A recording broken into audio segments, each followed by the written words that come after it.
Good evening and welcome to Success in the City.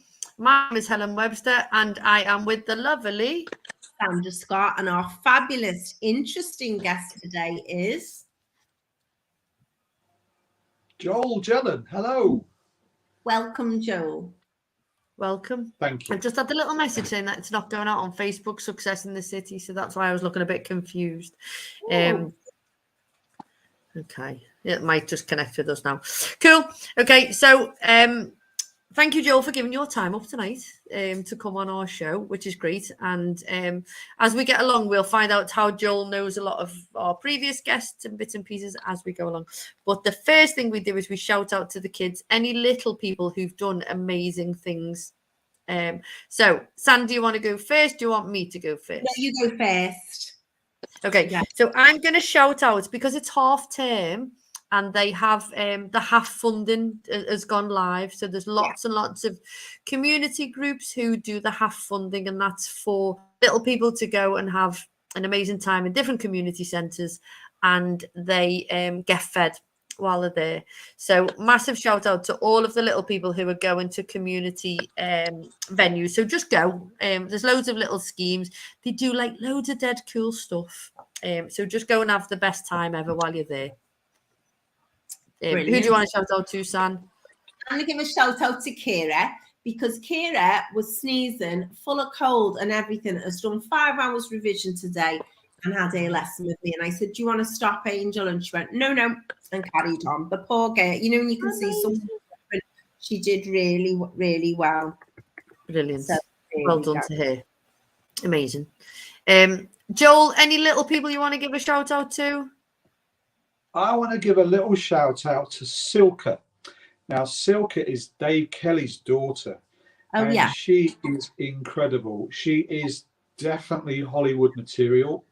I think she's about 9, 10 max, and she had a really significant family function yesterday, which was the Holy Communion. Loads of pressure. I asked her how she was feeling, and she said, I love having all the paparazzi around me taking photographs of me. Isn't it marvelous?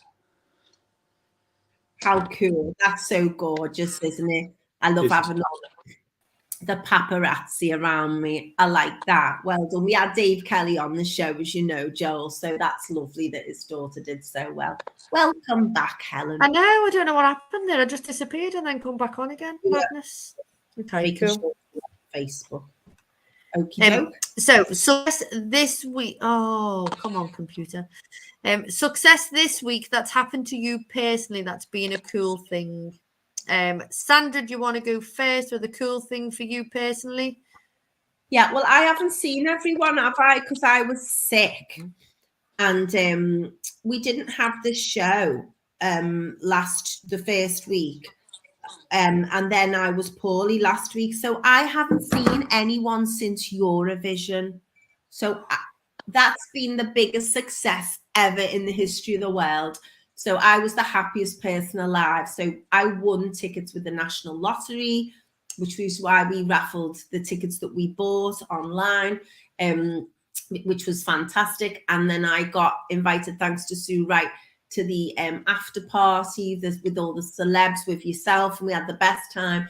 And when we queued up to go in, we didn't know we had hospitality at the thing, and we went, and they went, and these wristbands went on, and it was just like, yay!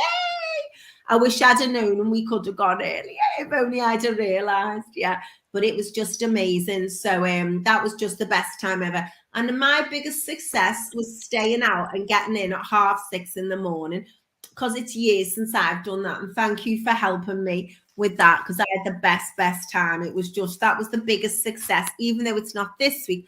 I paid for it last week because I caught a leg and spent 3 days in bed. But I just had the best time. That'll be my success of the year, definitely, I'm sure. But it was just fantastic. So that was my success. 1,000,000%. It was amazing. And I did speak a little bit about it last week, but I said that I had to wait for you to come in before I spoke. It was just amazing. I loved it. But it was cool. It was amazing. And they're auctioning part of the stage and things off today. Fantastic. 60 items that they're auctioning off. Joel, what's your success this week for you personally? a few things really. One relates to what I talked about just a minute ago about the Holy Communion, Silka's Holy Communion. I've known Dave for about 6 months, became a client, and just being invited to what was a very private family ceremony, I really appreciated it, because it was a very personal thing to have me involved in that. And I've got to know Dave. You know what Dave's like. I've got to know the whole family, and I just felt privileged to be there. It was really special, genuinely. And the other thing was, I can relate to Sandra here. So most weekends, I like to go out and throw a few shapes, not necessarily till 6 in the morning, mind, but till 3 in the morning last Saturday night stroke Sunday. What was really good about last Saturday night stroke Sunday was, so we're at this party, and there was a bit of an overspill from another party in the same venue, which involved a lot of younger people in their 20s. So my crowd sort of late 40s and mid 50s ish, right?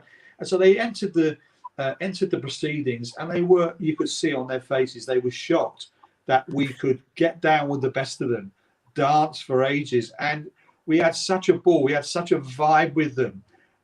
They didn't know what to make of it. You could just tell. Then they joined in, and it was just, we were all buzzing off it. It was great. So just to clarify, Joel, it's about 30 years since I stayed out all night. that I just really haven't happened. Yeah, so that was a definite one-off. Well done, you. What about you, Hel?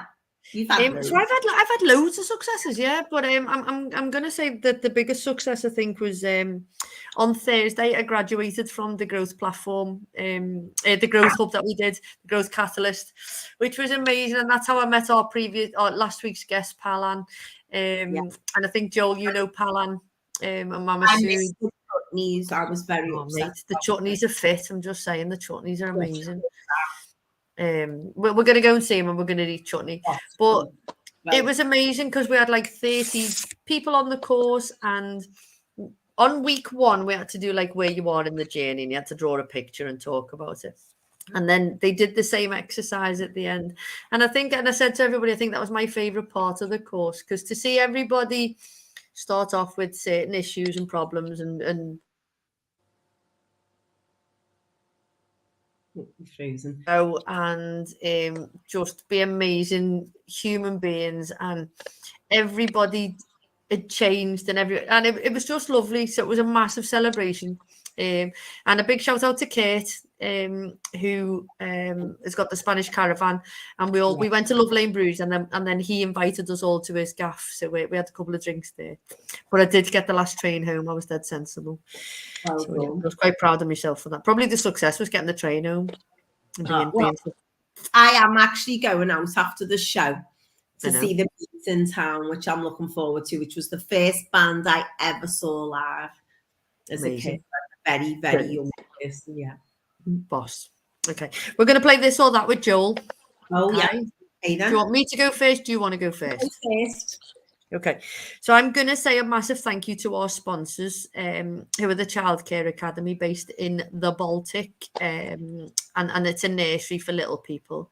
So I tried to do the first this or that related to that. So when you were little and you were in nursery, would you have rather, I'm going to ask Joel first, would you have rather played in the sand or the water? Sand. Definitely the sand. Oh, the sand. What about you, San? Water. Definitely the water. Always. Because it's just cool. Yeah. Yeah, I'm going to say water as well, because it was quite cool with the water, and you used to make things spin, didn't you, and float and all that sort of stuff. Yeah, cool. Go on, Sam.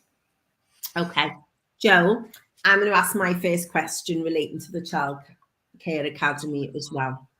When you were a kid, would you rather have played with building blocks, or did you have, and they are a death trap, those old spinning things, and you used to push them? They were metal, and they'd go around really fast and cut your fingers.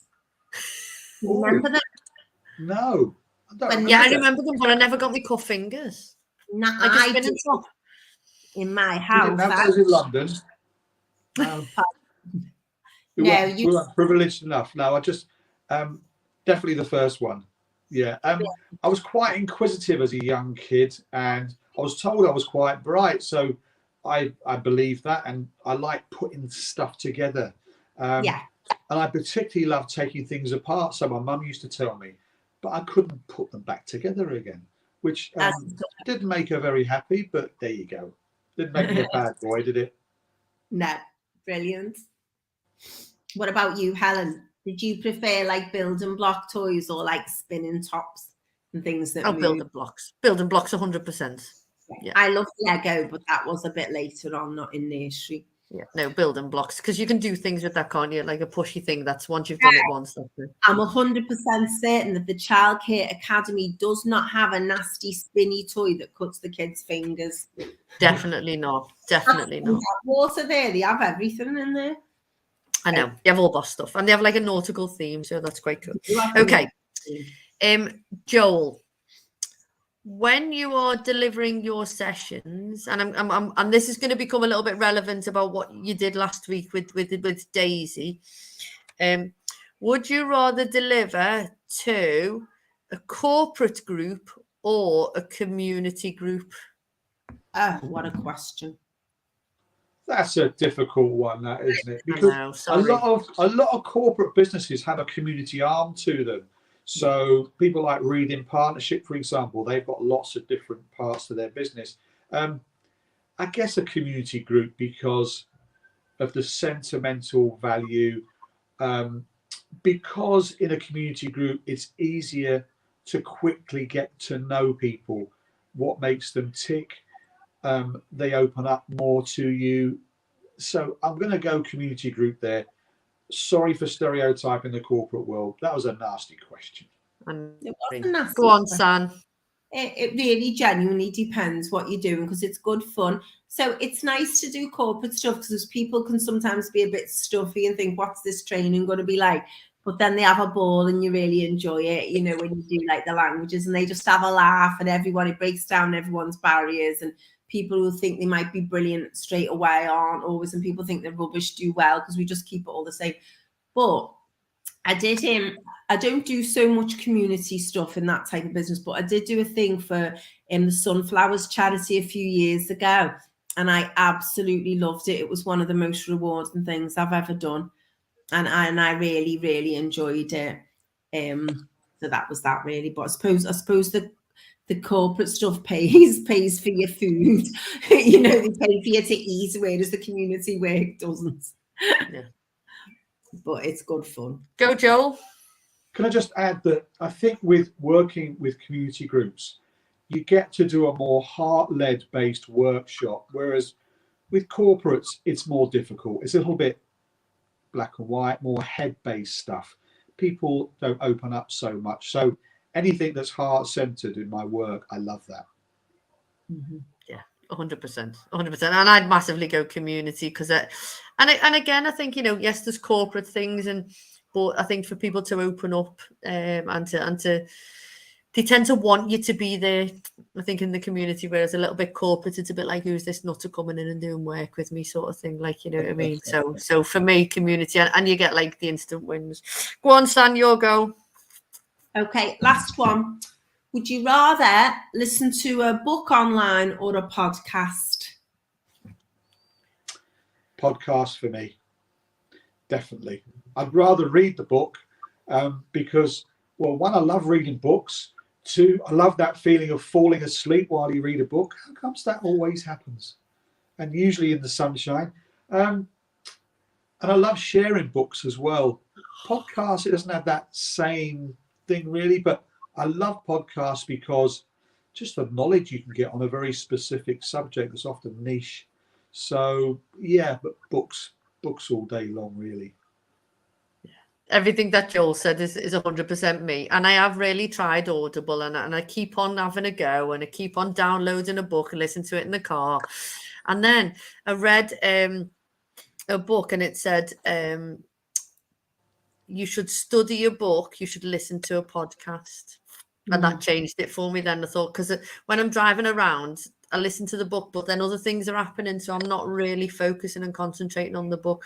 So I'm going to bin me Audible and I'm going to go back to listening to my podcast, and then I'm going to read me books and study me books. Yeah, 100% with Joe. And you finish it and you go, oh, it's boss that. I love reading, but it's the time. Yeah. And I can get through a lot on Audible, you know, in the car and that. But I love reading. But if I've got the time, I'll sit and read. But it's just time for me at the minute. Yeah. Well, something to look Cool. forward to. Okay. Am I doing my last one? Yeah, go on then. Okay.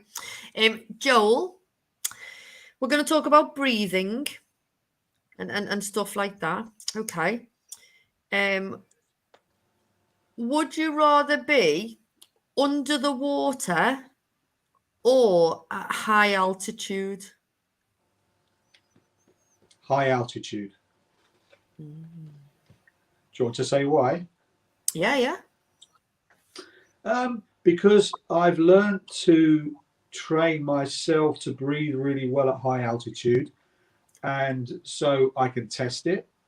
I've learned to train others, people in sport, to do well at high altitude.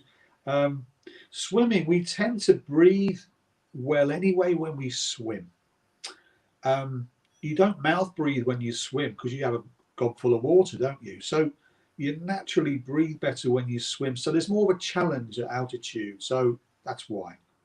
Oh, I like that. Okay. I'm dead interested about the breathing whole thing in a minute anyway. Go on, San. Your hair would get wet if you were under the water. No. Would I rather be on a mountain or underwater? I would not rather be underwater, because if it was meant to be underwater, I would have gills, and that's that. You're not meant to put your head underwater. That's ridiculous. I can't bear it. Okay, that's that one. I'm going to go high altitude, although I do absolutely love being under the water for a long time. Yeah. Because you just feel it like peace when you're under the water. It's an amazing feeling when you're under the water. And there's lots of people who train themselves to breathe where they can sit at the bottom of the pool and they can breathe for 2 or 3 minutes. And yeah. And the deep diving that they do is absolutely incredible. I watched a whole series on it and I was like, that's just amazing. Some people, other people think, help, I'm going to die, get me out of here, when they're underwater, and don't feel calm at all. But maybe if you could breathe properly and you knew the techniques, you wouldn't feel like that because you'd be at peace inside. Yes, I never was a fish. Okay. Yeah, go on, Sanya, the very last one. Okay, then. Would you rather watch a comedy film or a cultural film? I'm going to go for cultural film because comedy is a very relative term, isn't it? And if I was introduced to a comedy, I have no idea what I'm getting myself into. So it could be Michael McIntyre, who I'm not really into, or it could be a real classic comedy that's still politically correct, by the way. It's just funny. It could be Morecambe and Wise, couldn't it? Something harmless but really funny. But culture, I love learning about other cultures. I'm fascinated by so many aspects of all sorts of cultures, which usually starts with food, by the way. Sandra, you're huge on languages, and we've talked about me learning Portuguese. I love music, which is a big part of my life, and I seek out the music of lots of different cultures from around the world. So culture all day long, really, I guess. Yeah. Brilliant. Well, for me, I love comedies, right? Okay. And I really enjoy them, but a good comedy. I don't just like, it's got to be really good and really funny. I like a lot of real British humor and that. But if I had to pick one or the other, it would definitely be cultural films, because I like a lot of foreign cinema, particularly Italian and French and that. Not just for language purposes, but I just like them. I love, particularly the Italian stuff. I love the cinematography. I love the way it's done, etc. So Helen's vanished, but she'll be back in a minute. She's good like that. So I think, we'll carry on anyway if she jumps back on in a second. We're not on Facebook Live. We've got a technical problem. So I imagine she's trying to sort that out, but we'll have the whole show on. But if not, we'll just upload it later. So hello if you're joining us at 10 Okay. o'clock. So we're delighted you've come on our show today. And you're obviously, people can tell by your accent, you don't originate from Merseyside. You've got a southern lilt there, shall we say. So I would never be able to pinpoint it because it's not strong, but it is there. So what we want you to do, Joel, is talk to us for a little bit and tell us all about how you came to be here in the first place, what you do, and all about you, really. And we'll interrupt you as you talk, no problem. We'll ask you loads of questions. And probably when Helen jumps back on, we'll ask you the same question at the same time. So I'm delighted that you're on our show today, Joel Jelen, founder of Wellbeing, Ubiquity and Sniff Sigh Yawn. Take it away. Thank you, Sandra, and thanks for having me on. So I came to Liverpool in '95 to live. I'd been to the city for quite some time over the years, between 1991, when I left uni, and 1995. I went to Newcastle University, or Newcastle, as you would say up north, and I had a fantastic time. When I got here, I recognised how similar, generalising, the Geordies and the Scousers were. So I immediately felt at home. And I came here because my partner at the time was from Liverpool. And as soon as I stepped into the city, I just thought, there's something about this place. And like everybody says, it was the people. And when I got here in the mid-90s, things was just starting to change for the better in terms of investment into the city. New trends were emerging around city living. And I could just sense it was an intuitive thing. I'm quite an intuitive guy.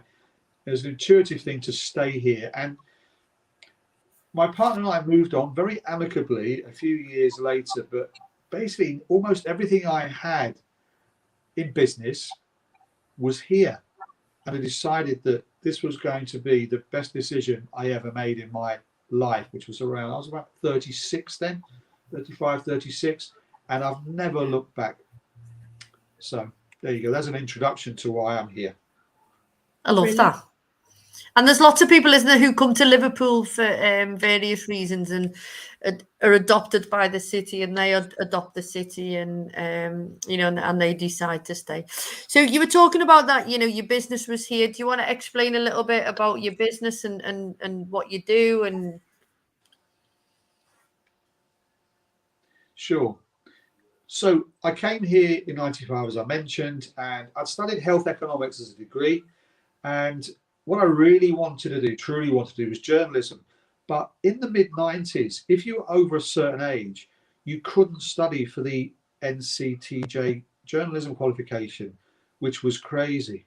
So I sought about finding an alternative to that, whilst at the same time writing lots of articles on a freelance basis, getting published.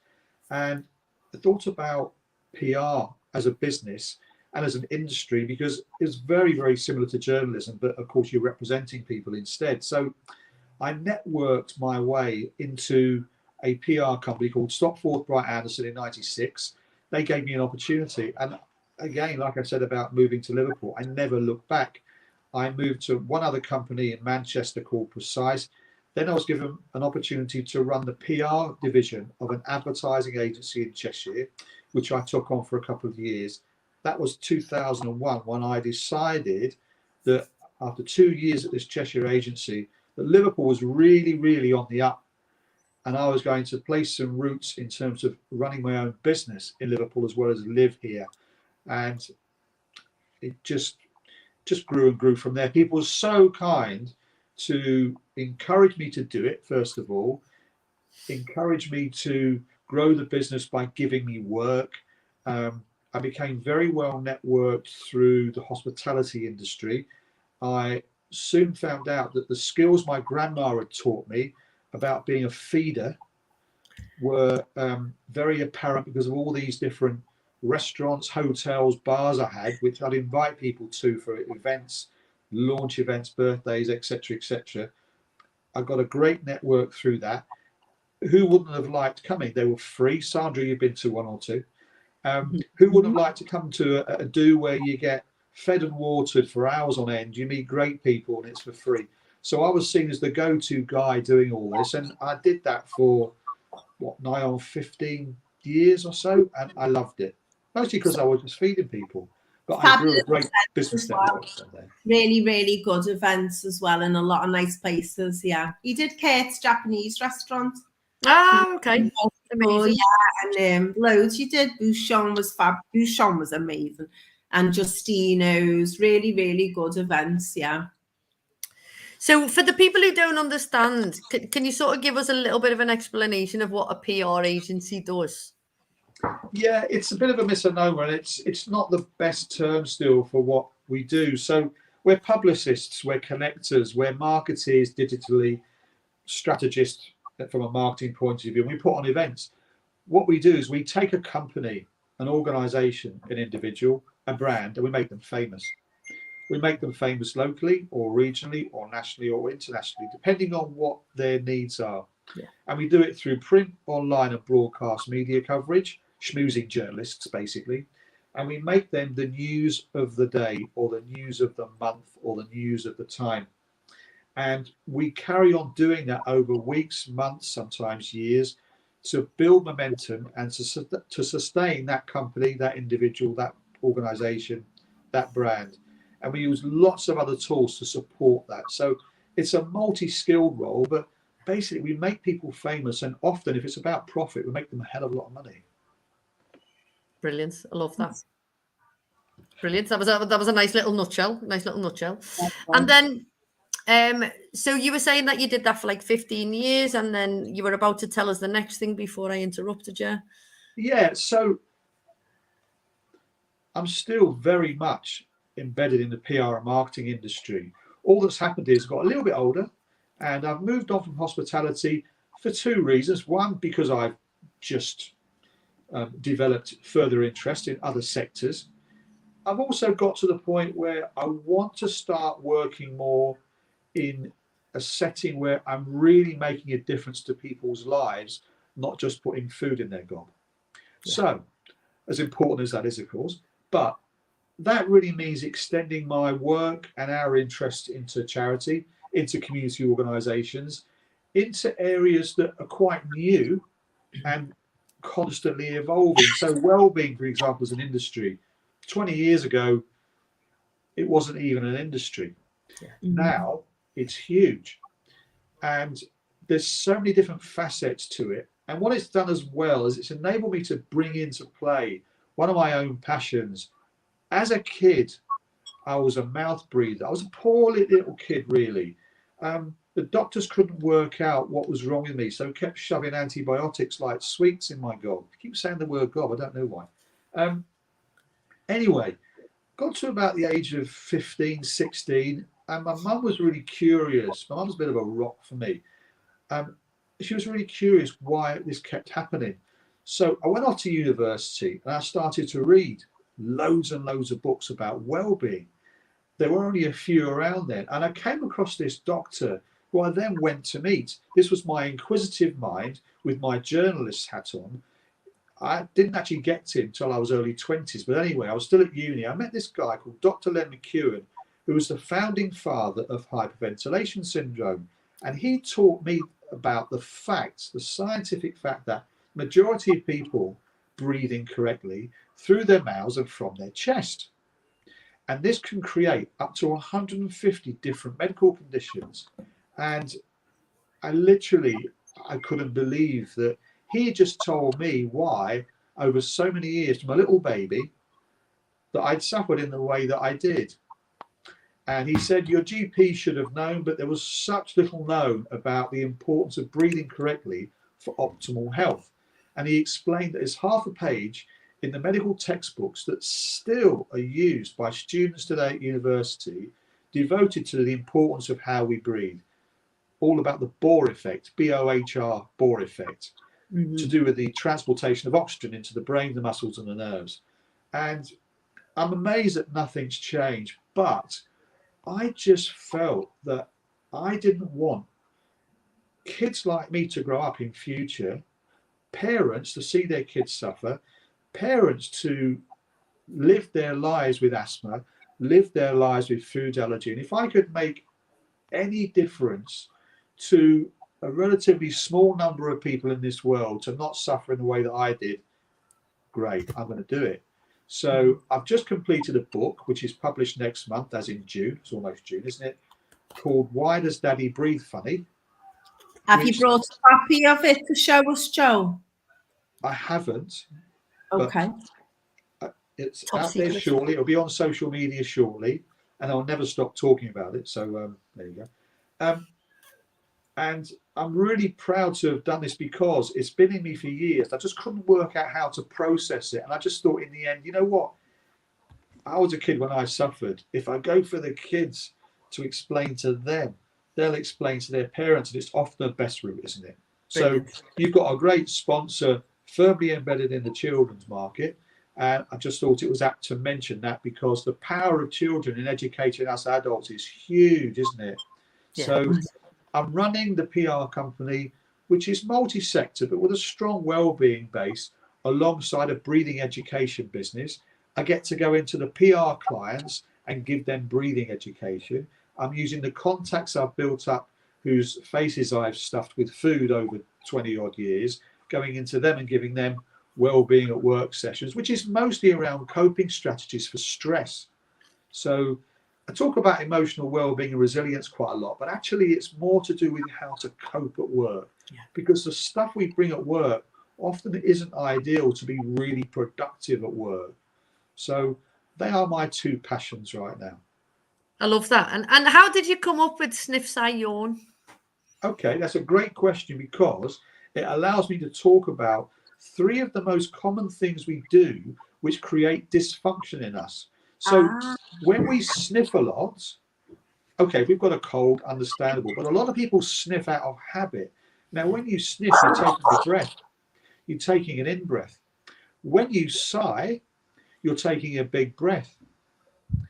The reason why people sigh and it feels good is because you relax the thoracic nerve, bit of geeky science for you, which is in the base of your back. So you make that noise, right? Yawning is a sign, especially when you get to about 4 or 5 o'clock. You talk loads during the day. When you talk, you blow out oxygen, CO2, and nitric oxide, which are three major energy drivers that give us that effervescent feel, that drive, you know, when we're full of beans. If you're blowing that out, how do you replace that? Well, there's a number of ways. There probably isn't time to talk about that today, but it often makes us yawn our head off several times in succession, often late afternoon, early evening, and it's a sign that your oxygen's depleted. So there is one way I'll quickly tell you to restore that. You can basically hold your breath, but only hold your breath if you don't have particular conditions. So if you've got high blood pressure, heart issues, asthma, don't be holding your breath.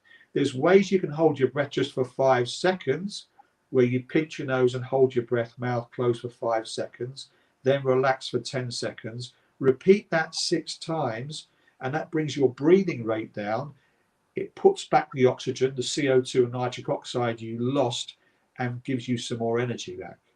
But so sniff, sigh, and yawn are three of the traits that people have that show they're dysfunctional breathers if they do too much of that in any one day. I love that. That's amazing. And that's such a great, because everybody knows what Sniff, Sigh, and Yawn is. So that's a genius title for a company. My Uncle Ron's listening because we struggled to get on Facebook and we've just got on now. And he says, kids certainly educate the silver surfers. Yeah, and they definitely do. And I was with Uncle Ron yesterday and we were having a little coffee and he was saying, who's your guest? And I said, oh, Joel's coming on. And I said, oh, he does like lots of breathing exercises as well as lots of other cool things. And so the breathing, all that sort of fascinates me, you know, and you know, and by yawning, you know, that means that you need more oxygen and all the other bits and pieces. So I thought maybe it'd be quite cool if we could do a very short breathing something. Is there a short thing that we could teach people? So when I was little, I had allergies and I went to see the doctor, the specialist and everything like that. And I'm a massive mouth breather. And they gave me a teaspoon and I was about I might have been about 5 or 6. My mum will be listening. She'll tell me in a minute. And my homework was I had to put a teaspoon in my mouth, close my lips, and breathe through my nose. And even to this day, I really massively struggle with nose breathing, massively struggle with it. And oh yeah, Palan's listening in. So Palan, our guest, and he says, just joined, but Joel should explain mouth breathing and sleeping issues. There you go, Joel. So can we do a little sleepy breathy thing that could possibly help our listeners? Because that'd be quite a cool thing to do.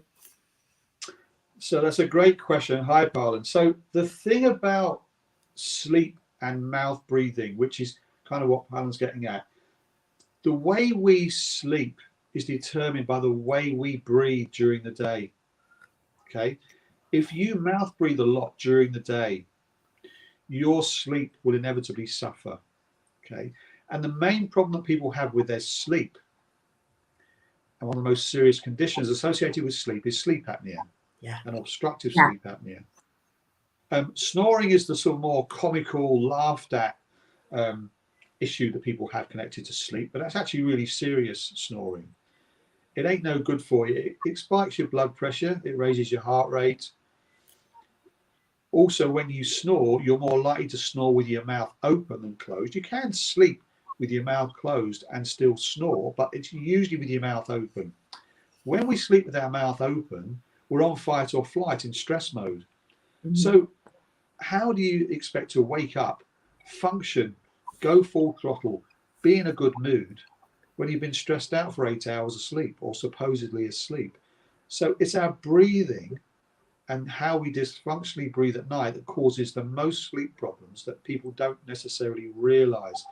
So to give you a tip for how to sleep better, it's really all about not so much an exercise, but an awareness of how much you mouth breathe versus how much you need to nose breathe during the day. So there's a fashion at the minute to do with mouth taping. Now, mouth taping is an absolute... Diane said this.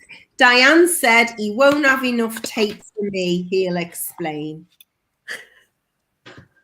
That's what Diane said. Di Cannon. Yeah. Hello, Di. So Di can talk a little bit. Yes, she likes a chat. But that's because she's massively enthusiastic about anything she gets involved in. So mouth taping is great and it can be a game changer, but it's got to be done under supervision. I had a little conversation on Twitter with Rick Edwards, who's the BBC Radio 5 live presenter, on Monday, because he says he's a mouth breather at night and his wife's not happy about it at all. And I explained about mouth taping, but that's got to be done under supervision. The key thing is to learn to retrain your breathing, re-educate your breathing during the day. So a few tips, again, just some of it's really, really simple. So when you're on your phone, when you're looking at your PC, make sure you've got your mouth closed, because lots of people are like on this heightened sense of anticipation, like they're watching some horror movie when they're looking at their PC or looking at their phone. People walk down the street when they go shopping and mouth breathe. They're on their own, they're mouth breathing. No idea why. People are in their cars, mouth breathing. Everywhere, people are mouth breathing. I'm that weirdo who watches how people breathe during the day, but hey ho, that's what I do. That's one thing.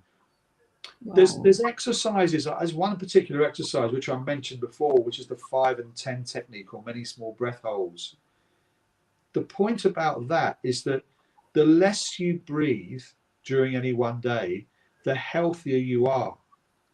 Because the less you breathe, the more oxygen you create and circulate around your system, which is completely opposite to what asthma sufferers believe.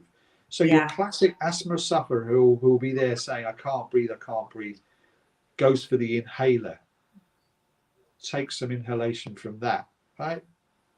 And feels better. All asthma sufferers need to learn to breathe less.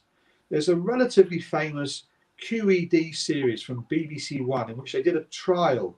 The trial was run by an asthma drug company, and it explored how people with asthma could potentially reduce their incidence of asthma by up to 70% by adopting breathing techniques. Okay. Wow. The techniques that I offer to people who are either ill or have stress in their life, etc. Wow. There's a range of different conditions. And every single person on the trial reduced their incidence of asthma by 70%. What? Guess what happened? There was no second trial. Cynics might say because a pharmaceutical company ran the trials, but hey, I'm not a cynic, but there you are. So breathing less, breathing quieter. Your breathing should never be visible or audible to anybody. It should always be through the nose. I'll give you a little technique because you did ask. I mentioned the 5 and 10 technique. Has either of you got a stuffy nose? Yeah, I'm full of cold. I was poorly last week, but I'm much better now, but still a bit sniffly. Okay. Helen, you talked about being a habitual mouth breather. Is it habitual, or have you got a stuffy, blocked up nose all the time? No, I'm good now, but when I was little, I had like allergies and things like that. But I think I'm sort of grown out of them now. I've got a cold, but I can breathe through my nose. But I feel that when I breathe through my nose, I don't feel like I get a big enough breath, if that makes sense. Okay, that's probably because it's more habitual, because when you breathe through your mouth, you can take a big breath, but we don't need to take big breaths. If you get used to taking big breaths, you'll carry on wanting them. See, the brain interacts with the body in a very clever way, and basically the brain adjusts to how you breathe. So similarly, if you are breathing too big, the brain adapts to your over breathing. But you can reverse that in becoming a good breather and breathing less. The gases in the brain change to reflect you breathing less, okay? And will enable you to breathe less. You just have to practice, obviously under some supervision. Here's that quick little technique, right? So you've got a bit of a stuffy nose. You pinch your nose, you close your mouth, and you vigorously shake with your mouth closed your head left and right and up and down. And that will clear your nasal passages. Give it a go. How long do I do it for? You can do it for 20 seconds max. No more than that. Now. Okay, so while I'm doing that, my Uncle Ron says, what about the athletes who tape their noses? Oh, does he know? So like Robbie Fowler used to have his tape, didn't he, and swimmers and things. I'm going to do that while you're answering. So he's taping his nose, but he's only taping across the bridge of his nose rather than his nasal passages. So that will be through a piece of kit that's supposed to help the sinuses. That works a little bit like the vapors in Olbas oil to clear the sinuses. It's a little bit of a gimmick, to be honest. It probably would have helped to a small degree, but it was more of a placebo. You watch football. I watch footballers. I watch a lot of people in sport, and there's huge room for improvement in terms of their energy because of the way they dysfunctionally breathe. There are athletes who have mastered functional breathing and gone on to win Olympic titles. There's one famous woman, Sanya Richards-Ross, who trained for the 400 meters by running the 400 meters with her mouth closed, nose breathing only. She then got to the final and performed with exactly the same technique. That 400 meters are won gold. And in previous years, in seasons, she was absolutely nowhere near the front. So that's one of many, many cases where there's huge room to improve your endurance and your performance at sport. I love it. It like fascinates me when I hear things like, by doing one little thing and it makes such a massive difference. Yeah, exactly. And it's a simple thing, isn't it? It's about educating people. So Joel, say someone's listening to this now and they think, gosh, this could help me. How do they go about getting support? Do you run courses or do you work one-to-one with people? So I do a variety of things. So before the pandemic, I was running workshops for the general public. Also for communities, organisations and companies. And I've just started to do that again. I'm doing that again in June. Meanwhile, I've been running lots of one-to-one consults online and face-to-face. And I do them around the world. I've got clients in America, I've got clients in Europe, and I've got some Scousers as clients as well. So amazing. it's everywhere really, that this is slowly catching on. Initially, people thought I was just a bit weird, but Yeah. more and more people are opening up to the fact that actually there's something huge in it, because one, there's so much empirical evidence, and two, it's quite quick to work. You know, people have been suffering from asthma for years, keep getting stronger and stronger drugs to take. They end up on, say, steroid inhalers. Yeah. And they get to the point where they say, this doesn't make any sense. We're becoming, as a human race, more curious. That's the fantastic thing about online education. And as we become more curious, we question what GPs say. We question what so-called experts say about medicine.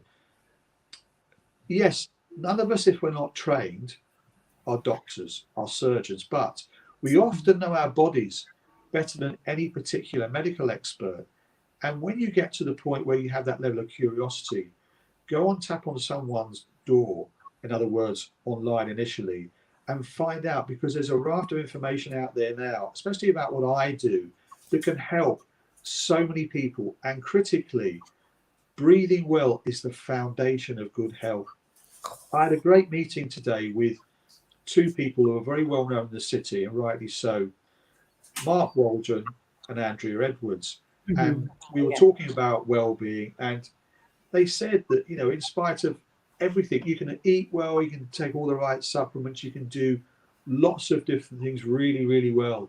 If you have a breathing dysfunction, you're not so much wasting your time, but you're not starting from the right point. Yeah.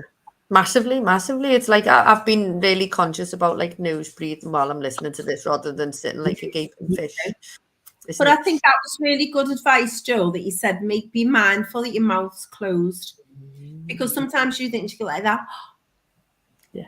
You're reading something, and just be mindful and have your mouth, then you sort of force yourself into that. It's hard for me sometimes when, you know, when I interpret, so people are speaking quickly, and they might say something and you want them to stop speaking because they go on and on and on, and you've got to remember what they've said and put it into the other language. So I was interpreting the other week, and I was going blah, blah, blah, blah, blah, blah, and they were going super fast and like that. And I notice afterwards, sometimes I can do that for an hour or more, and I need water. I feel a bit lightheaded because I'm just talking out so much, and it's like I don't have time. I can't talk at my pace and stop and breathe and have a drink. I've got to go with that person. So, and you're obliged to go quickly because the length of a speech takes a lot longer when one person says it in one language than one in another. And I noticed that, and I think, gosh, sometimes I do this. I'm a bit lightheaded at the end of it. So I'm really, really interested in what you're saying there. Well, here's a tip. So I mentioned Rick Edwards before, and I also mentioned to him that a lot of breakfast radio presenters, because of the demand of the role, they talk and breathe dysfunctionally because of time pressures. And you can tell because what they do is this. Right? That is hyperventilation. Now, the way to avoid hyperventilating when talking quickly is, well, obviously slow yourself down. But how do you do that, and why do you do that? So how do you do that? Talk in through the nose, talk in through the nose, talk. Don't do that big breath through the mouth and talk, because that's hyperventilation. And the other thing is, when you do that, and I know for sure that not only have they been media trained, but they've probably been breath trained as well. Lots of Premier football managers, lots of people in sport who are being interviewed who are leaders in their field, because you notice how slow and particular they talk, and they do that small breath in and talk. Jose Mourinho is one of the best at it. Okay, it gives a lot of kudos and extra gravitas to your voice, and it's much harder when you do that to slip over your words, because you've slowed yourself down, because you've allowed your breath to intervene through the nose. So the brain and the heart want to work quite slowly, apart from when you're having a workout, for example, or when your brain needs to work quickly because you're getting chased by a big lion in the savannah desert, which is, by the way, why so many people think they're actually in the savannah desert. They breathe like they're getting chased by a big cat. What's all that about? Which reminds me of a great book called Why Don't Zebras Get Ulcers? So if more of us could breathe like zebras, right? Hear me out. So if we stop being on a heightened sense of anticipation and stop being in fight or flight so much because of the pace of our lives and how we live our lives, then we could breathe more like zebras who, what they do, they wander around, have a bit of grass, carry on wandering around, and only at the point where they see a big cat coming up to them and chasing them do they go on fight or flight. Otherwise, they haven't got a care in the world. Why can't human beings be a little bit more like that? Brilliant. How interesting. Can we just quickly go back to the book? Because we've sort of skimmed over that, and I think that's a bit exciting. Yeah, massively. So you've written the book. The book is coming out in June, which is like next week. So is it, when it's all over social media, how are people going to be able to buy it? How are they going to, can we share links? Explain to us how you come to write the book and stuff like that. So I came to write the book because of my incidents of mouth breathing as a kid. And I wanted to inspire mums and dads everywhere to be aware of their kids' breathing and also aware of their own. So one huge step for man and womankind will be for more nurses to notice things like tongue ties in little babies, because that has a huge impact on a child's ability to breathe well from birth. That still gets missed, okay? Also, mums and dads need to notice if their little baby, their little cherub, boy or girl, is mouth breathing or not. If they're mouth breathing, what happens is it creates a high arch, okay? Now, when we create a high arch in our early years, it inhibits the ability of our tongue to sit on the palate. The more the tongue doesn't sit on the palate through the early years, the more the chance of the kid becoming a mouth breather, okay? Now, when you are unable, because of the high arch, to put your tongue on the palate, you lengthen the shape of your face. So there's loads of young people mouth breathing who have got long faces. Now, you can correct that, but only up until the age of early 20s, when our faces stop growing. So that's one huge reason for parents to be aware of the dangers of mouth breathing. Also, because it will give you problems later in life if you mouth breathe as a kid. It can potentially give you swollen tonsils because it dries out the airways, it narrows the airways. There's so many reasons to not mouth breathe as a young kid. And also for parents, adults, as they get older, the impact on your heart of mouth breathing at night is huge, on your mood, on your productivity levels, on the fact that you'll probably want to fall out with your partner because you snore your head off every night. We've just come through a pandemic where everyone was encouraged to wear a mask. What do we do now that most people don't wear masks? We wander around the shops mouth breathing, all the toxins, all the bacteria, all the pollutants go into our mouths, okay? So mums and dads need to be aware. Kids definitely need to be aware. Adults everywhere need to be aware. Teachers need to be aware. Even the medical profession, parts of it, don't encourage families to look out for these sorts of issues. So I've written this book out of a passion for wanting to help others not go through what I went through, to get adults, parents, to not let their babies breathe like I did with my fingers in my mouth as a little boy, because of what it can lead to. So I've done it in a way where I've taken a character called Esther, who's a young, precocious 7-year-old, a little bit cheeky and mischievous, like I was, who's giving Daddy a little bit of banter, a little bit of stick about why he breathes funny, and doing the same with Mummy. Then Mummy and Daddy slowly turn around, particularly Mummy, and say to Esther, Esther, actually, do you know that you mouth breathe sometimes as well? And it creates a great conversation and engagement around a really, really critical health issue. But I've done it with humour, and I've done it with passion and education in mind. I love that. That's ace. What's it called again, Joel, the book? So the book's called Why Does Daddy Breathe Funny? It's Brilliant. So once all the social links and everything start being shared, we'll put them on our socials. If you look out for my name, Joel Jelen, and sniff Yawn, you will fall over it. And when you see it, just don't mouth breathe in astonishment. Definitely. That's it now. Brilliant. I love that. That's amazing. Really interesting, yeah. I know. I think I could talk for ages on this because it does absolutely fascinate me. But we do have a little shout out to the grown-ups. Any grown-ups who've done amazing things this week. So I'm going to go first. I've been up Mulvama today, and I took a lovely lady called Pauline as one of them. So I took 17 people up Mulvama who had never done it before. Pauline was 81, got to the top of Mulvama, got down again, and she came on the trip. She didn't know anybody else. Her friend had a sore back. She could have pulled out. She never. And I just thought, how lovely is it that she's come on? And so there was two ladies who didn't know each other who came on the trip who ended up holding hands and helping each other up. And at 81, she got to the top. And it was just ace. We just had a great day. So my shout out is to the big gang that I took up. What about you, San? Any grown-ups? No, I'm all right. I've got nobody to give a shout out because I've been off grid, haven't I?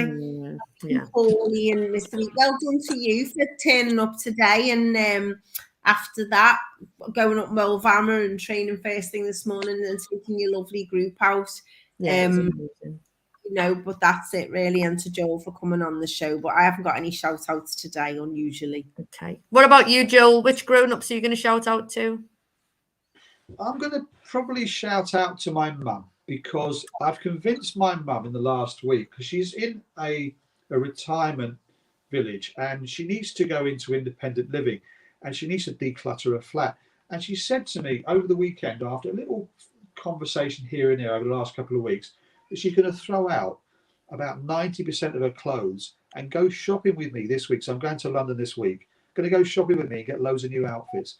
And I just think it's a really, really brave thing to do, to just adapt to what she's going to do. She's going to miss a load of people when she moves.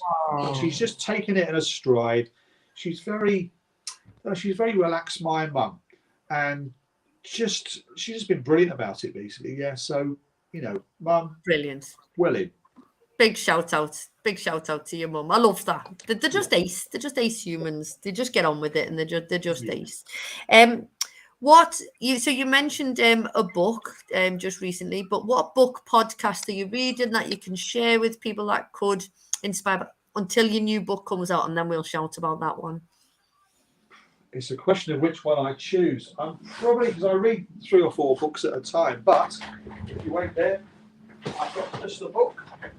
So this little book here, which I look at every so often, it's called Close Your Mouth.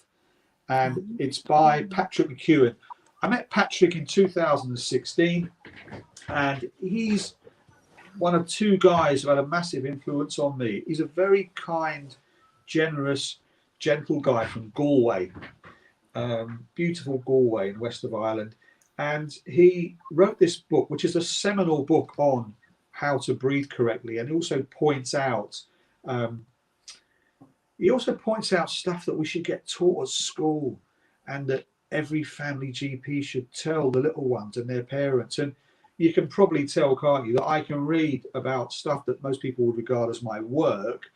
I can read, I can talk about it, I can watch, I could just go on and on 24/7 basically. So I'm reading that book and I want to give it a plug. Brilliant. I love that. What are you reading, Sam? Or listening to? The last leg of the last part of the Shoemaker series, that one, but I haven't enjoyed it half as much as the Nike one, Shoe Dog. Really?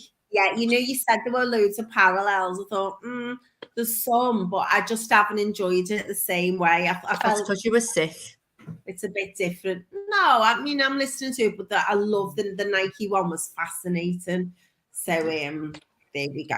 Shoe Dog was phenomenal. I've just finished The Monk Who Sold His Ferrari. I finished it last night. Oh yeah. And it was in that when they said, you should study books, not read them. And depending if it's a novel, then you just read it. But if If it's a book of some sort, then I'm like dead conscious now when I take a big deep breath before I talk. Oh no, I'm like this. I just gone and then carried on talking. I'm going to do what you've said though when I'm interpreting, because I think it'll be much easier. Because I'm like, you're on tenterhooks listening to what they say and you're concentrating. You see like that. So even when you're not speaking, you're going, and then you're sort of breathing in through when you think about it. So I'm going to do this now and see. I'm like conscientiously do that and see if it makes the difference. One thing that will help you is, so chest breathing and mouth breathing are closely associated. So when you're listening intently to them and you're trying to just nose breathe, if you practice what we call the left hand rule, where you put your left hand on your chest, right hand on your tummy, and just make sure that you're breathing from here. So as you take the inhale, your tummy should just jut out a teeny weeny bit and then go back in on the exhale. That's where your breath comes from. And if you can nail your breathing down here, you can stop mouth breathing. And you can practice tummy breathing by laying down and having that left hand on your chest, right hand on your tummy. It's not easy at the start if you've been a chest breather all your life to be sitting in the J shape in a chair. That's always the best posture, the J shape. Posture's massive for breathing correctly, by the way. It's not easy to correct that bad habit that you developed, but it's much easier to do it when you lay down. All right, that's going to be my little, I'm going to habit stack that onto something. I'm going to do that. That's going to be my thing now. I'm going to practice. I was just having a little practice then. So that's gone like super, super fast. It's just whizzed by. Our hour is up. So I want to say a massive thank you, Joel, for all of your nuggets of knowledge, which is amazing. And once the book is launched, we will share it everywhere. And I'm sure that lots of people will be it. If people wanted to get in touch with you, what's the best way for them to get in touch with you? I guess socials, but if they don't use social, then maybe email. It depends on their method of communication, but probably socials to start with. I'm sure if somebody's not on social, family or friends might be. I'm pretty visible on Facebook. I use Instagram. I use Twitter, LinkedIn. And if I've got a very unusual name, I'm the only person in the country called Joel Jelen. How about that? And there's certainly no one else called, thank you, there's certainly no one else called Sniff, Sigh, Yawn. So if you get those 5 words in whatever order you choose, you're going to find me. You live here. You live here.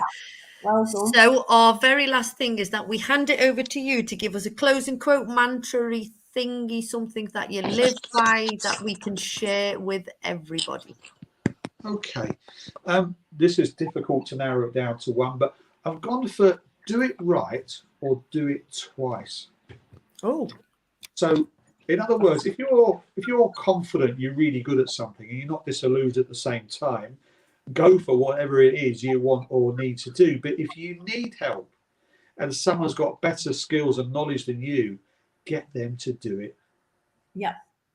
So that was do it right or do it twice. Yes. In other words, you do it right the first time, or because you're not competent enough, you haven't got the knowledge or the skills, you'll end up doing it again.